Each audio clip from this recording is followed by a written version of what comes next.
While this continues to boil in the Middle East, there is another global hotspot that this White House has been trying to deal with ever since they took office in January. Steve Witkoff, the White House envoy, is in Russia 2 days before the deadline for a ceasefire with Ukraine. Mike Gallagher, the head of defense for Palantir Technologies, former Republican congressman out of Wisconsin, with me to talk about this. And thank you for your time, Mike, for being here today.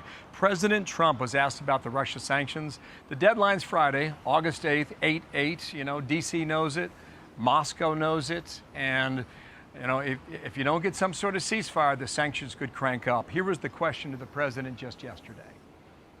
Did you say what Steve Witkoff's message will be to the Russians? Is there anything they can do to avoid sanctions at this point? Yeah, get a deal where people stop getting killed. We stopped a lot of wars. This is the one we seem to be, this should be the easiest to stop, and it's not. Yeah, my apologies. That was earlier in the week. Nonetheless, the point still stands. Does this happen? Does Russia and Putin listen to sanctions, Mike? Well, in addition to the president's threat of sanctions, I think there are two other variables that increase our negotiating position and increase the likelihood of a durable ceasefire or some outcome that would be successful. One is the congressional threat of sanctions. Lindsey Graham's bill seems to be gaining steam. That enhances the president's negotiating position to be able to point to Congress and say, it's not just me in our system, it's also the United States Congress. It's called a two-level game.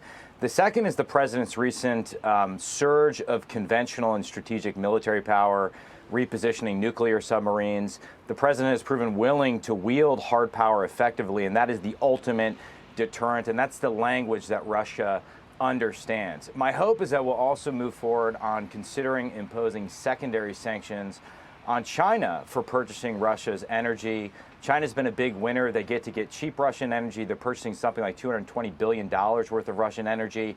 And whether it's Russia or Iran, China's not really interested in cultivating allies. It simply wants sources of hydrocarbons that it can control going forward. So the president has a strong hand to play, and I think he's seeing that Putin repeatedly has made empty promises and is not really interested in peace. Yeah, Putin has been stubborn, and the president thought he could probably get him to go in a different direction. So far, it's been a hard thing to do. In your old job, you went overseas to see that firsthand. In your new job, you are really the perfect guest to answer the following question. It has to do with critical minerals coming out of China that may be limited to Western defense companies, and that could hurt us when we're trying to get ready for the possibility of threats to our own country. Here it is, Wall Street Journal. China is choking, the headline reads. China is choking supply of critical minerals to Western defense companies. The squeeze on minerals highlights how dependent the U.S. military is on China for much of its supply chain, giving Beijing leverage at a time of rising tensions between the two powers and heated trade negotiations. Mike, take us behind the curtain for all of this. What are companies like Palantir and others able to do to get around this if it is the reality? Well, Palantir wants to help revitalize and transform American manufacturing. So we build things here domestically.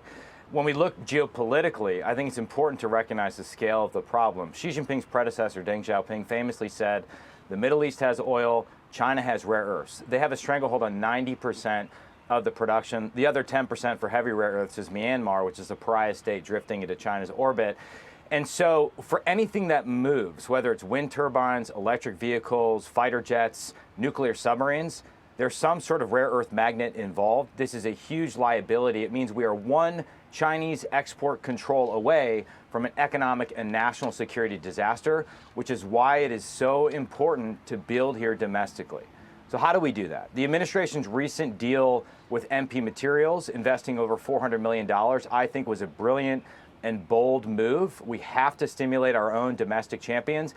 And it's brilliant because it unlocks private capital. The offtake portion of the agreement basically guarantees demand, guarantees the Defense Department will buy these things, and therefore there's been $500 billion of private capital flowing into MP Materials. That's a good move. That's how we wean ourselves off our dependency on China in this key area. All right, let's get a move on. Mike, thank you for your time and sharing your inside knowledge. Thank you, Mike Gallagher. Dana. Thank you.